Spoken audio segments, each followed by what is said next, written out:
فصل في الحث على طلب العلم والعمل والتعليم واطلب علوم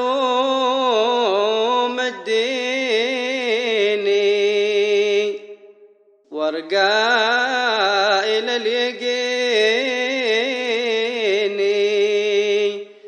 فالعلم قوت القلب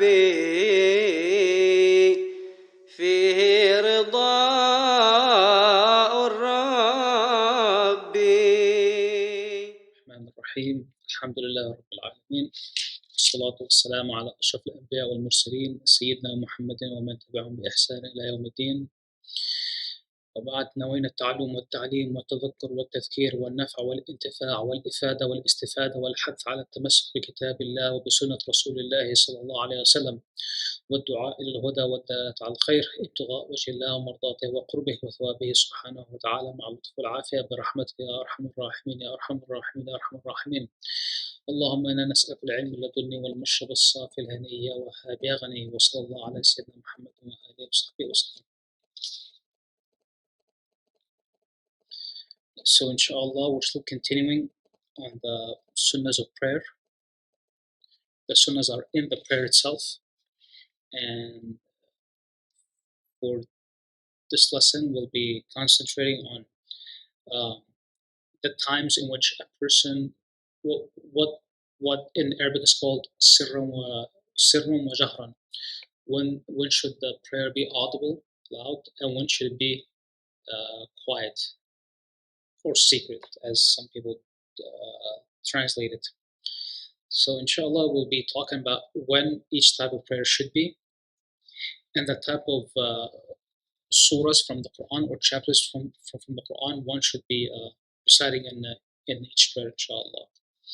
So the author rahimahullah says, والجهر بالقراءة لغير المرأة بحضرة الأجانب في ركعتي الصبح وأولي العشاءين والجمعة حتى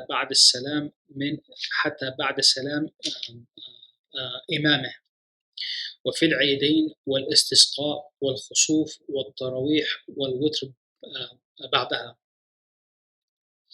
So the first point here, the author says, and it is also sunnah to recite audibly during the prayers, except for women in the presence of foreign men, in the 2 rak'at of the morning prayer, and the first 2 rak'at of Maghrib and Isha prayer, and the Friday prayers even after the taslim of the Imam, and in the Eid prayers, the drought prayers, and the lunar eclipse prayer, the Taraweeh, and the final prayers of the night, witr, after praying Taraweeh in the month of Ramadan. So here the author is given a list of the type of prayers where a person should be audible. So it is sunnah to recite audibly in the audible prayers, which are Fajr, Maghrib, Isha, and Jum'ah, or Friday, for those other than in the congregation. So in those prayers, the Imam, the person leading the congregation prayers should be praying loud or reciting in an audible manner. For other prayers such as Dhuhr and Asr, it is makruh to recite in an audible manner.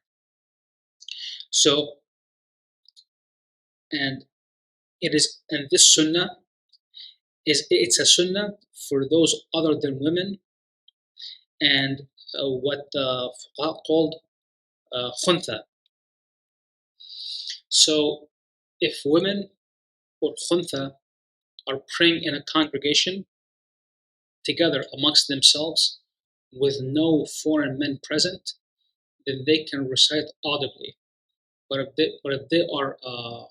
if there are foreign men around, non-mahrams, then it is makruh, and they should be not audible. They should pray quietly.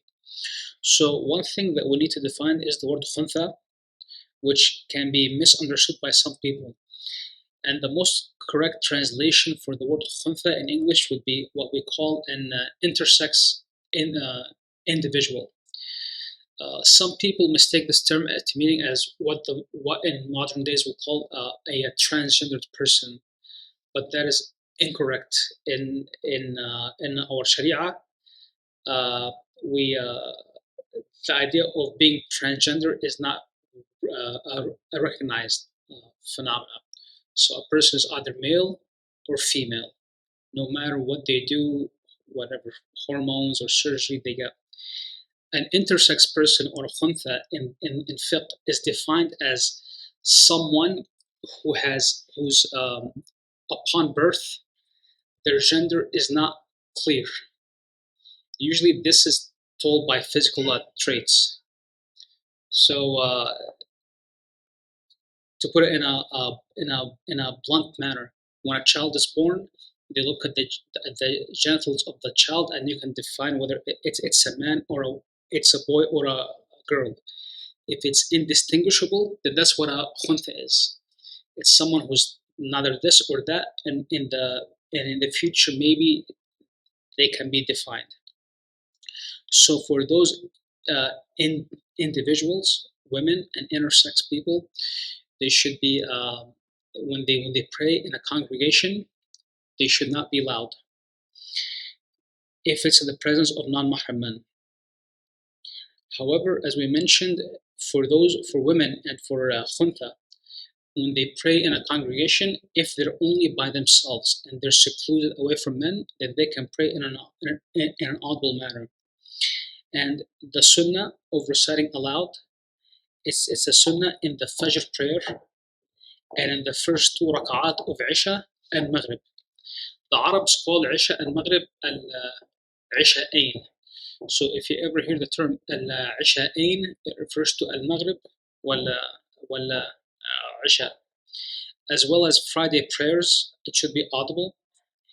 And the same goes for the rak'ah that a person misses in the Friday prayer. So for example, if someone shows up to the Jum'ah prayer late and they miss the first rak'ah and they only catch the second rak'ah with the congregation for Friday prayers, then when the imam does the taslim, when this person who was late, when they get up to make up the rak'ah that they missed, it is sunnah to also make it audible and not quiet.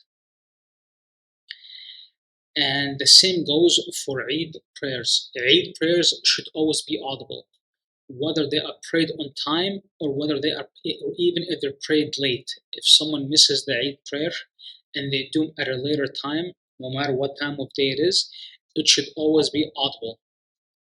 Same with the drought prayer, Salat al-Istisqa. It's a prayer that's done when making dua or supplication for rain. The drought prayer, Salat al-Istisqa, should always be audible, even if it's done during the daytime.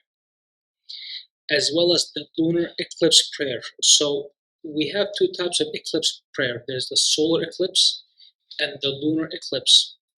So some fuqaha have distinguished them. They call the solar eclipse kusuf, and they call the lunar eclipse khusuf. But sometimes they just refer to both prayers as al-kusufain, the two eclipse prayers. So for the lunar eclipse prayer, which is done at night, it's sunnah to be audible. But for the solar eclipse prayer, which is done during the daytime, it should be quiet, just like as if you're praying Dhuhr or Asr.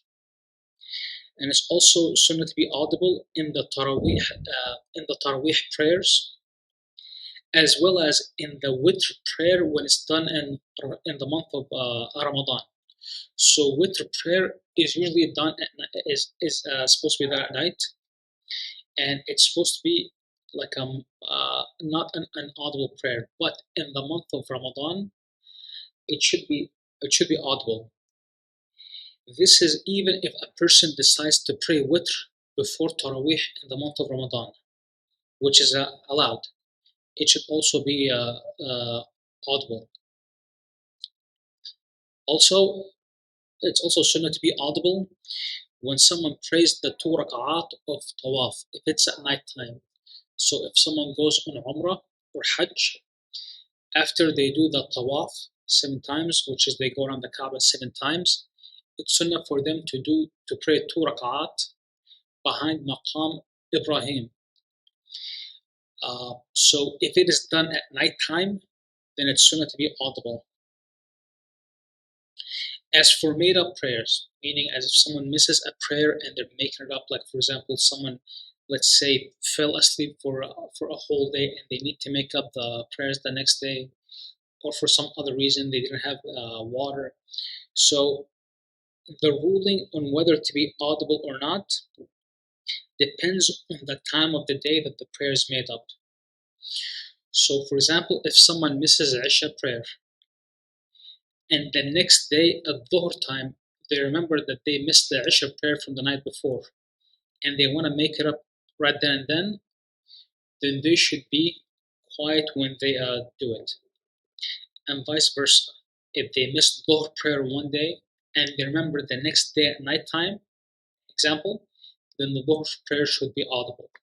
So whether a made-up prayer, qada, should be audible or quiet depends on the time of day in which the prayer is made up.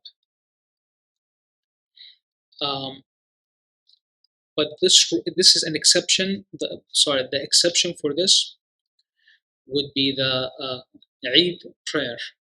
The Eid prayer, no matter any time it's prayed, it should always be audible, whether during the daytime or the nighttime, because it was narrated that it happens during the daytime and it's audible. So whenever it's made, if someone misses it and has to make it up, it should be done in an audible manner. And all other prayers, such as Fajr and Witr outside of Ramadan, and the Sunnah prayers, if they are done during the daytime, they should be quiet, not audible. And just to make it clear, what it's meant by nighttime and daytime. So nighttime, for the nighttime is from sunset till sunrise. So around Maghrib time all the way until Fajr. That is considered nighttime. From the time the sun rises all the way until Fajr, that is the daytime. So prayers made up between Fajr and Maghrib should all be quiet. Prayers done between Maghrib and Fajr should be audible. So for example, if someone prays Fajr a bit late and they start the first rak'ah and they stay in the first rak'ah for so long that by the time they finish the first rak'ah and enter the second rak'ah, the sun has risen, then the second rak'ah should be quiet. Again, just to clarify. So if someone prays Fajr prayer, the first rak'ah is so long that it lasts until the sun rises, then the second rak'ah should be quiet because it's already during the daytime. Then the author says, وَالْإِصْرَارُ فِي ذَلِكَ والتوسط في النوافل الليل المطلقة بين الجهر والإصرار, which means and to recite quietly in the prayers other than those mentioned, and to recite moderately in the sunnah prayers of the night that are unrestricted between audible and quiet. So generally, all the sunnahs that a person prays besides the one that were mentioned, it's generally sunnah to pray them quiet. And in the prayers, and if one prays an audible prayer quietly or the opposite, it's makruh. So for example, meaning Isha prayer is prayed at night time, so it's an audible prayer. If someone decides to pray Isha quietly, then it's makruh, it's disliked. The prayer is still correct, but it's disliked. And vice versa. If someone is praying Dhuhr during the time of Dhuhr, and they decide to do it loudly or audibly for everyone to hear them recite, then it's makruh, it's disliked. The prayer is still correct, but they did a disliked act. Same thing, if someone is making up a prayer during the daytime and they decide to be audible, it's makruh, and vice versa. As for one who's doing the night prayers, tahajjud, like tahajjud, the sunnah is for someone to be moderate in their voice. So, meaning they're not reciting too loudly for everyone to hear. And some scholars have said it means that sometimes you pray it audibly and sometimes you pray it quietly.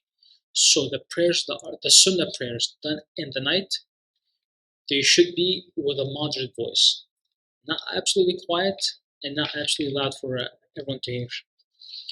Then the author says, وَقِرَاءَةُ قِصَارِ الْمُفَصَّلِ فِي الْمَغْرِبِ, and reciting the short mufassal surahs in the Maghrib prayers. So the word mufassal, which we'll be hearing a bit more in the next few lines. So mufassal surahs refer to the short surahs at the end of the Qur'an, generally. And the reason they're called mufassal is mufassal comes for the word fasl. Fasl can mean chapters, or it can mean things that are separated in sections. So one of the reasons they're called mufassal is because towards the end of the Quran, all the chapters tend to be small and they're all separated by saying Bismillah ar-Rahman ar-Rahim. So they're all sectioned off. So they're called mufassal. That's one of the reasons for their names. So from those chapters at the end of the Quran, it's sunnah to recite the short chapters of the mufassal in the Maghrib prayers, especially when it's in a congregation. This sunnah is also for an imam praying in a public masjid that is attended by all members of the public. So what they call a masjid غير محصور. It's a masjid that's not confined to a group of people, but it's open for the general public. غير محصور. The opposite of that is masjid mahsur. Usually a masjid that's confined to a group of people who always pray there. So a masjid that's open to the public, غير محصور, it's sunnah for the imam to recite from the short mufassal. Inshallah, later on in the lesson, we will tell the difference between what's a short mufassal, what is a tul mufassal, to kind of be able to gauge it. And the author says, وَاتِوَاضُهُ لِلَّا مُنْفَرِدٍ. So, for the Maghrib prayer, a person should be reciting the short mufassal for the congregation. Then the author says, وَاتِوَاضُهُ لِلَّا مُنْفَرِدٍ, meaning and reciting the tiwal surahs of one praying by themselves. So if someone is praying Maghrib by themselves and not in a congregation, then they can recite that tiwal from the mufassal. So tiwal meaning the longer chapters of the mufassal. So qisar al-mufassal, or the short chapters from the end of the Quran. Tiwal al-mufassal are the longer ones from the end of the Quran. And as we said, we'll be given examples of those later on, inshallah. So for someone praying by themselves, they can recite from the longer ones, tiwal. For an imam of a congregation, especially one that's غير محصور, open for the public, they should recite from the qisar, make him short. Because as we discussed before, it's sunnah for the imam to not make the prayer lengthy for the general public, because not all of them are able to bear a long prayer. Then the author says, وَإِمَام مَحْصُورِينَ رَضُوا بِالتَّطْوِيلِ فِي الصُّبْحِ, meaning, and for an imam of a confined congregation who are content with the lengthening in the morning prayer. So a masjid that's mahsur, a masjid that's confined to a group of people who are content, who are completely okay and accepting of the imam lengthening the prayer, then it is sunnah for this imam to read from the tiwal al-mufassal, from the long chapters of the end of the Quran. So, like we said, this masjid, if they're talking about a masjid that's confined to a group of people, so usually it's the same group of people who pray in that masjid in almost all 5 daily prayers. So they know what this imam reads and how long he reads, and they're perfectly content with it. And then the author says, وَفِي الظُّهْرِ بِقَرِيبٍ مِّنْهُ, and in Dhuhr prayer to recite similar to it, meaning similar to the morning prayer. So it's sunnah for the Dhuhr prayer to be as long as the Fajr prayer in terms of length of the Quran that is read. So it's sunnah for in the Dhuhr prayer to to read from the Tiwal al-Mufassal, the long section, the long chapters of the end of the Quran. Then وفي العصر والعشاء بأوساطه كالشمس ونحوها. And in Asr and Isha prayers, reciting with the mid-length surahs, like Al-Shams and the like. So here he's talking about, so we discussed in Maghrib, it should be the short surahs from the Mufassal. In Fajr and Dhuhr should be the long surahs from the Mufassal. In Asr and Isha, it should be the mid-length ones.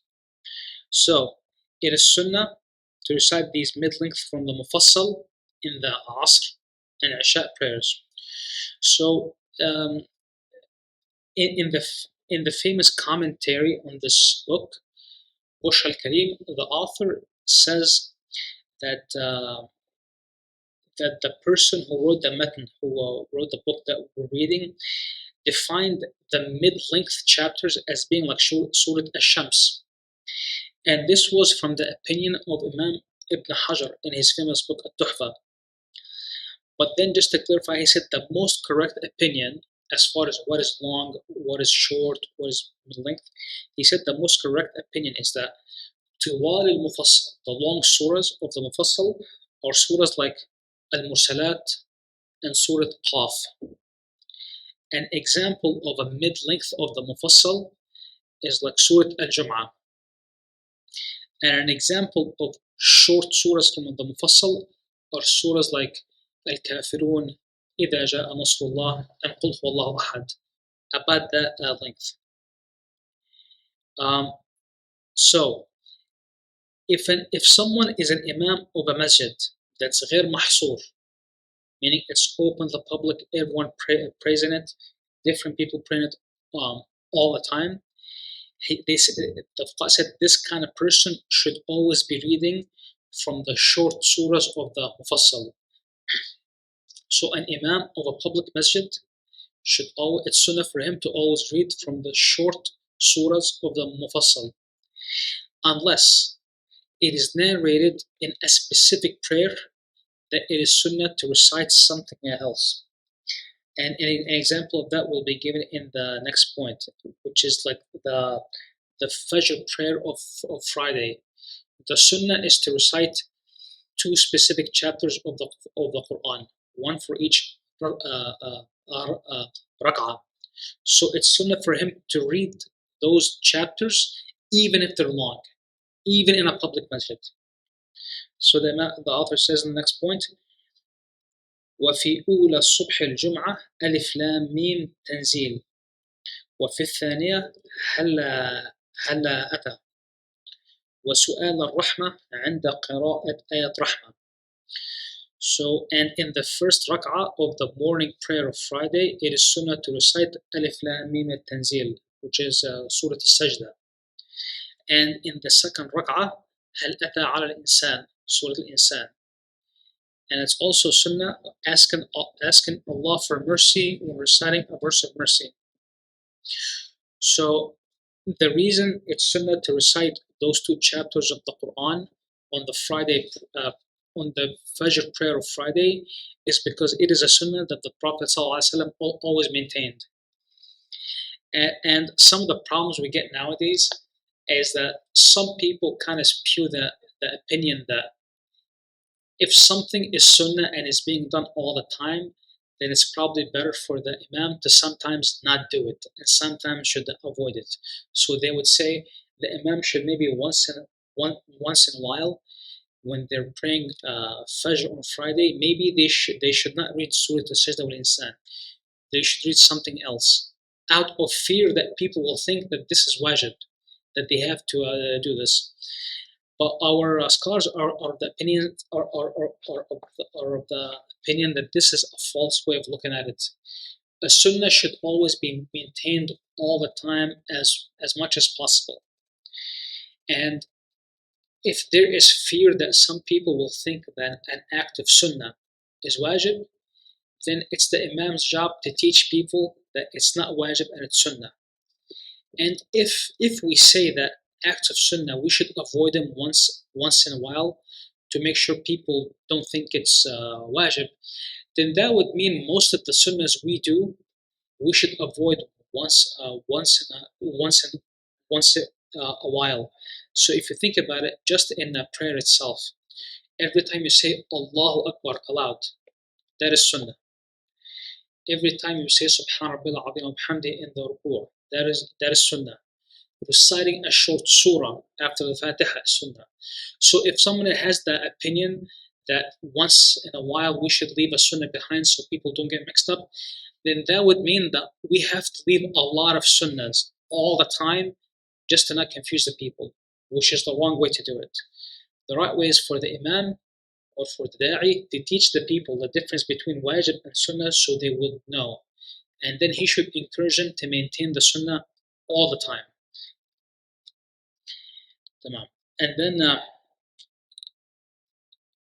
so as we discussed in the Fajr Friday prayer, in the first rak'ah, a person should read Surah Al-Sajda, and in the second rak'ah, he should read Surah Al-Insan. So if someone happens to start praying Fajr on Jum'ah, on a Friday, let's say, for example, in the first rak'ah, they forgot to read Surah Al-Sajda, and they remembered as they are coming up to the second rak'ah. So in the second rak'ah, they have two options. They can either recite Surah Al-Sajda in the second rak'ah, or they can recite Surah Al-Insan in the second rak'ah. So just because they missed out on part of the sunnah does not mean they should leave the rest of the sunnah. They should still maintain it. And this rule applies in each prayer in which there are some prescribed verses of the Qur'an to read as being sunnah. And also, this goes as far as if one, while they're praying Fajr on Friday, if in the middle of prayer, like let's say someone is in the first rak'ah of the Fajr prayer on Friday, if after Fatihah they start reading something like عَمَّا يَتَسَاءَلُونَ عَنِ النَّبَإِ الْعَظِيمِ, and then in the middle of reciting a different chapter of the Qur'an, they remember that they should be reading a different surah, a sajda, then it's sunnah for them to cut the recitation of the first surah and switch to a sajda. Hopefully that makes sense. If someone is in a prayer where it is sunnah to be reciting a certain chapter of the Qur'an, and they forget and they start reciting something else, then in the middle of that mistake, they remember that there's something else that they should be reading. Then the sunnah is to stop reading what they're currently reading and switch to what is sunnah to read. As we said, if someone is reciting عَمَّا يَتَسَاءَلُونَ, they remember they should be reading a sajda, then stop reading عَمَّا يَتَسَاءَلُونَ and switch to reading a sajda. However, for one who is traveling on Fajr of Jum'ah, and keep in mind, one should not travel after Fajr prayer on Jum'ah, on Fridays. So if one starts traveling before Fajr on Jum'ah, and during their travels, they have to pray, they start to pray Fajr, then the sunnah for them is to read Surah Al-Kafirun or Surah Al-Ikhlas. So Fajr prayers on Friday. If someone is traveling, they should be reading Al-Kafirun and Surah Al-Ikhlas. If someone is not traveling, they should be reading Surah Al-Sajda and Surah Al-Insan. However, let's say someone wakes up very late on Friday morning, and there's not much time to pray Fajr until the sun comes up. So, should they read Surah As-Sajda wal Insan or something else? Keep in mind that Surah As-Sajda wal Insan, they're kind of lengthy. So, Imam al-Ramli says a person should be reading a portion of those surahs in the allowed time that they have left, to at least get part of the Sunnah. But Imam Ibn Hajar is of the opinion that a person instead should be just reading 2 short surahs, because there is not much time to do the full Sunnah. Also, on the Isha prayer of Friday, it is Sunnah to recite Surah Al-Jum'ah wa Surah Al-Munafiqeen.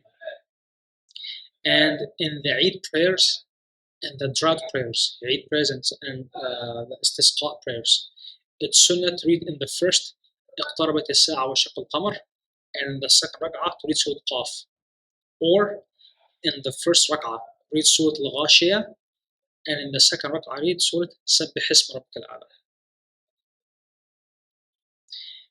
And then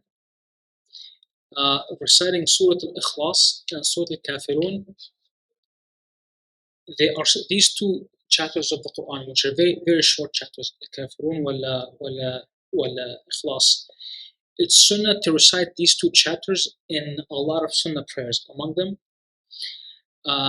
Maghrib prayer on Fridays, in Sunnah al-Tawaf, when someone's praying the guidance prayer, Salat al-Istikhara, and also when someone's doing Sunnah al-Ihram. So when someone does al-Ihram, which is they intend to do Umrah or Hajj, it's Sunnah to pray 2 rak'at. It's Sunnah to read al-Kafirun wal Ikhlas of those.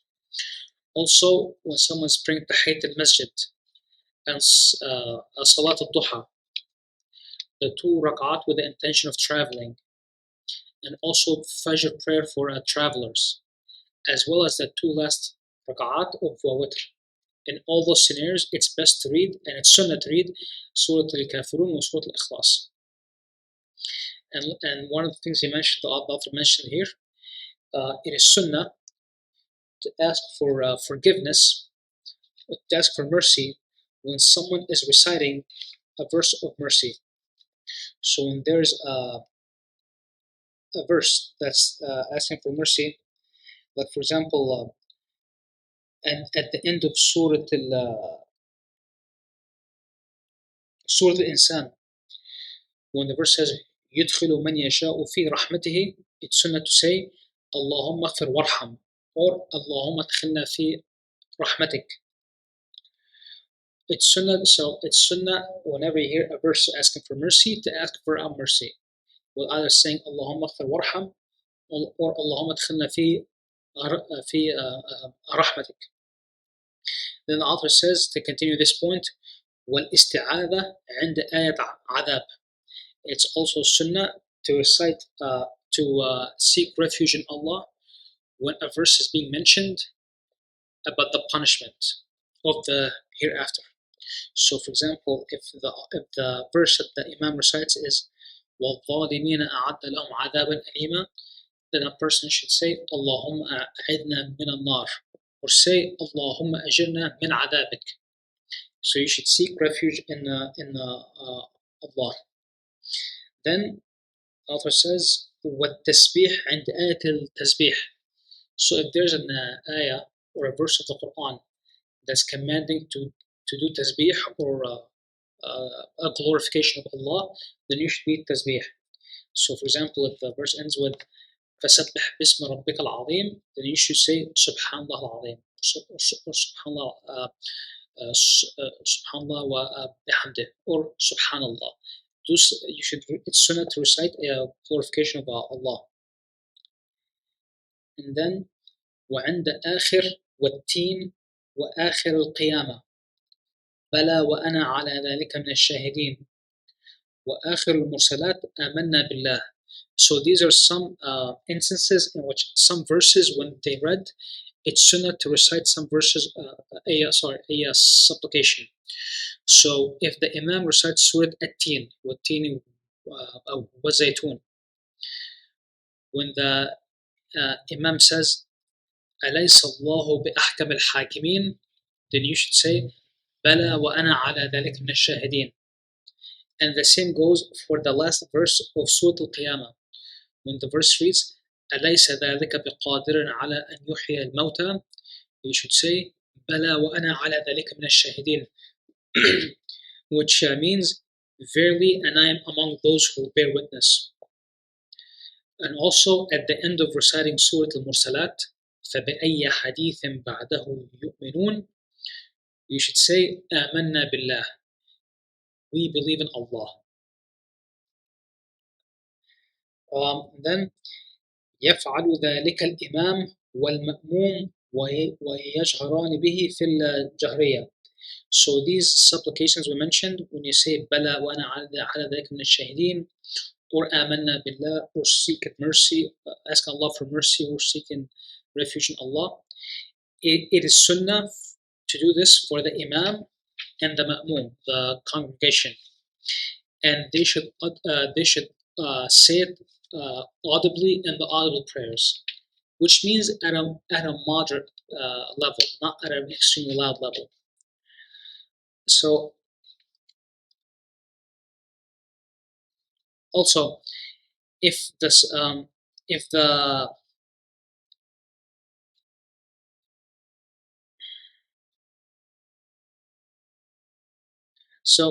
someone is praying and they cannot hear the imam, so this sunnah is for the imam of a congregation as well as for someone who's praying by themselves. And members of the congregation who cannot hear the imam and they're reciting for themselves, they should also say these supplications. And if someone is sitting while listening to the congregation praying and this person is not praying with them, when a person hears those verses, he should also say those supplications. And all these sunnahs that were mentioned should be done audibly in the audible prayers, because in the secret, in the quiet prayers, you can't hear the imam, so you can't really say them. Then, وَالتَّكْبِيرُ لِلْإِنْتِقَالِ, the following sunnah that is mentioned, and uttering the takbir at the change of intervals. So, most of us it's very common to see when Muslims pray that when we move from an integral to a different integral, they always say Allahu Akbar, Allahu Akbar, Allahu Akbar. So saying Allahu Akbar when changing from an integral to another is not wajib, it's sunnah, but it should be done. And it should, especially by the imam, it should be audible, because it also lets people know that they're moving from an integral to an integral. But it's important to mention that when the imam says Allahu Akbar aloud, he should be intending to say the sunnah and also to inform people. If the imam just decides that he's just going to say it to inform people without intending the sunnah of saying it, then his prayer becomes invalid. So always make intention of uttering the sunnah and also informing people. And this sunnah of saying Allahu Akbar to change between integrals applies to the whole prayer, even when someone stands up from the first tashahhud to enter the third rak'ah. They also should say Allahu Akbar. ومده إلى الركن الذي بعده إلا في الاعتدال فيقول سمع الله لمن حمده. It is also sunnah to elongate the takbir until one reaches the next integral physically, except in i'tidal. Then one should say سمع الله لمن حمده, which means Allah hears those who praise Him. So what they're referring to here is when someone is moving from an integral to an integral and they say Allahu Akbar, they should elongate the utterance of Allahu Akbar until someone reaches that second integral. So if someone is going from qiyam to bowing, they should say Allahu Akbar till they reach it. And as they're maybe going from i'tidal to sujood, say Allahu Akbar. So they should elongate it until they reach the second integral. And usually when the imam is standing from prostrate, is going from prostration to standing, that's when it should be the longest. Allahu Akbar till they reach the standing position in that prayer. So, and all this is with the exception of i'tidal. When someone is going from bowing to i'tidal, they should not say, the sunnah is not to say Allah Akbar, but the sunnah is to say Sami'a Allahu liman hamida, which means taqabbal minhu hamdu, which is basically a supplication asking Allah to accept the hamd that a person gives him, the praise that a person gives him. And the sunnah is to say it quietly except for the imam, because the imam is not only saying it because it's sunnah, he's also saying it to also inform people that he's moving into the following integral of a prayer. So the imam should say it in an audible manner, along with the intention of informing people. Inshallah, in the next lesson, we'll be going over the sunnahs, the sunnah acts or the recommended acts of bowing. نسأل الله تعالى أن ينفعنا بما علمنا ويجعلنا من عباده الصالحين في الدارين والحمد لله رب العالمين.